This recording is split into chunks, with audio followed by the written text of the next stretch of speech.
Halo, selamat datang di ulasan ringkas kita kali ini. Gini, coba kita langsung masuk aja ke pembahasannya ya. Soalnya hari ini kita bakal ngebedah sebuah kisah yang, jujur aja, provokatif banget, tapi juga super indah.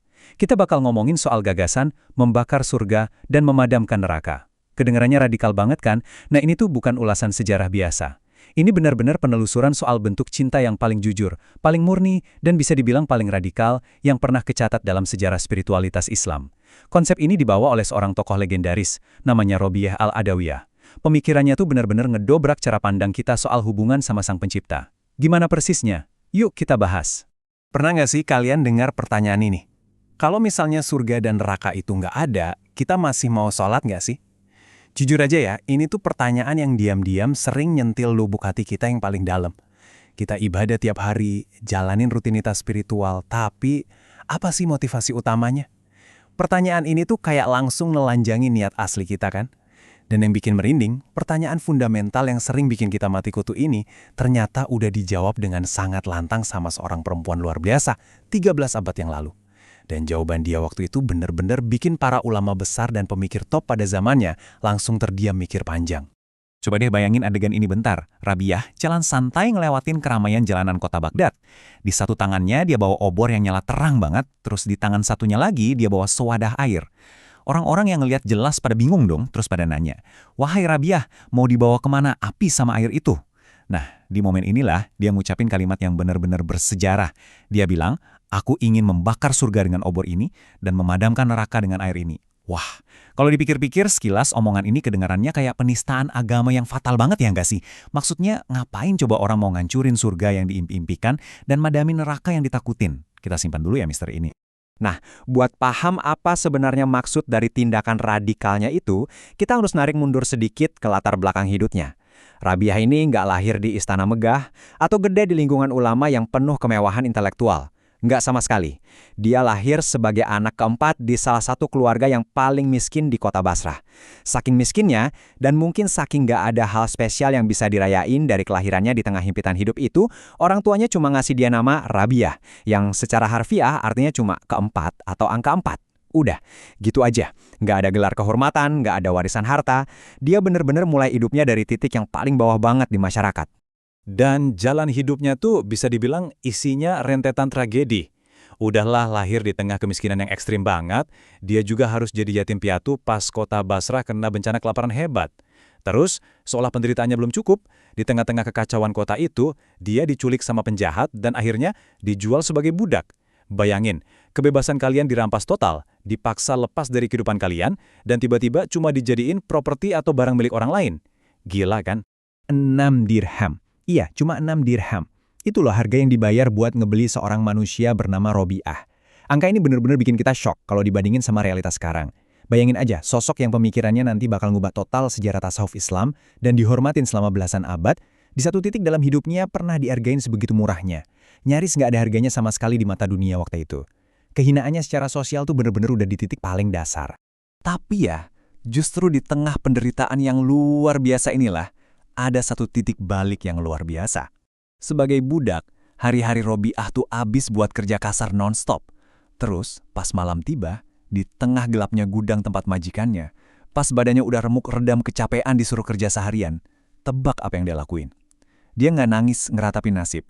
Dia nggak ngutuk-ngutuk dunia yang kejam ke dia. Enggak. Di malam yang sepi itu, budak ini malah milih buat bersujud dan menangis. Dan ini bagian paling pentingnya, dia nangis tuh bukan karena takut disiksa majikannya, dan bukan juga karena takut masuk neraka. Dia nangis karena rindu, rindu banget. Dari dalam gudang yang gelap, penuh luka dan kehinaan itu, justru lahir koneksi yang paling jernih dan tulus dengan Tuhannya. Nah, sekarang kita balik lagi ke pertanyaan awal. Apa sih maksud bawa obor sama air di Baghdad tadi? Tindakan Rabiah yang seolah pengen ngebakar surga dan memadami neraka itu sebenarnya sama sekali bukan penistaan atau aliran sesat. Itu tuh sebuah deklarasi yang tegas banget. Dia pengen nyadarin orang-orang dan ngentiin kebiasaan kita yang nyembah Tuhan cuma gara-gara ngarepin hadiah surga, atau nyembah karena ketakutan yang setengah mati sama api neraka. Buat Rabiah, Tuhan itu bukan alat transaksi. Tuhan itu nggak kayak mesin penjual otomatis, di mana kita masukin koin ibadah terus kita dapat minuman dingin bernama surga. Nggak gitu konsepnya. Buat dia, Tuhan adalah satu-satunya alasan. Titik, nggak pakai embel-embel apapun. Rabiah tuh ngejelasin kalau ada dua level nih pas manusia mencintai Tuhannya. Di satu sisi, ada yang namanya hubul hawa. Ini tuh jenis cinta yang muncul dari rasa syukur karena kita dapat nikmat. Kita cinta Tuhan karena perut kita kencang, karena rezeki kita lancar, karena kita dikasih sehat. Ini nggak salah loh ya, sama sekali nggak salah. Tapi ini masih bersyarat. Nah, di sisi satunya lagi, ada level yang lebih tinggi, yaitu cinta sejati atau mahabbah. Ini tuh cinta tanpa syarat. Cinta yang muncul pas hijab atau penutup hati kita udah kebuka. Jadi kita bisa benar-benar ngelihat keindahan sempurna dari Tuhan itu sendiri. Dan cinta ini tetap ada. Nggak peduli kita lagi dikasih nikmat melimpah atau lagi dihajar penderitaan habis-habisan. Tuhan dicintai murni karena, ya, dia emang layak dicintai atas keindahannya. Dan tahu nggak sih, apa yang bikin Rabia ini sebegitu istimewanya? Pemikiran ini tuh bukan sekedar teori filsafat keren yang dia tulis sambil duduk santai di meja yang nyaman. Ini adalah jalan hidup yang benar-benar dia lakuin sendiri, seumur hidupnya. Kalau kita ingat lagi masa lalunya sebagai budak seharga 6 dirham tadi, dia sebenarnya punya banyak banget alasan buat ngerasa Tuhan tuh nggak adil atau kurang ngasih dia nikmat dunia. Tapi, dia ngebuktiin kalau cintanya itu nggak butuh alasan-alasan receh kayak gitu. Dia benar-benar ngejalanin hidup dengan cinta tanpa sebab, tanpa syarat, dan pastinya tanpa modus tersembunyi. Dia beribadah murni karena cinta, bukan buat nuntut ganti rugi atas penderitaan dia di dunia. Klimaks dari semua deklarasi spiritualnya ini bisa kita temuin di salah satu doa dia yang paling emosional dan puitis sepanjang sejarah. Coba deh dengerin baik-baik dan rasain maknanya. Dia berdoa kayak gini, "Ya Allah, jika aku menyembahmu karena takut neraka, bakarlah aku di dalamnya. Jika aku menyembahmu karena mengharap surga, campakkanlah aku darinya. Tetapi jika aku menyembahmu demi engkau semata, janganlah engkau enggan memperlihatkan keindahan wajahmu yang abadi padaku." Merinding gak sih dengernya? Luar biasa banget kan? Ini tuh level penyerahan diri yang paling radikal. Dia rela dibuang dari surga dan dilempar ke neraka, asalkan dia nggak kehilangan satu hal yang paling berharga buat dia, yaitu Tuhannya itu sendiri. Sekarang mungkin banyak dari kita yang mikir, wah gila sih itu mah udah levelnya para wali atau orang-orang suci. Kita yang manusia biasa gini mana mungkin bisa nyampe ke sana. Eits, tunggu dulu. Syair dan doa Robiah ini tuh sebenarnya bukan semacam kemewahan spiritual yang cuma eksklusif buat orang-orang terpilih aja. Justru sebaliknya.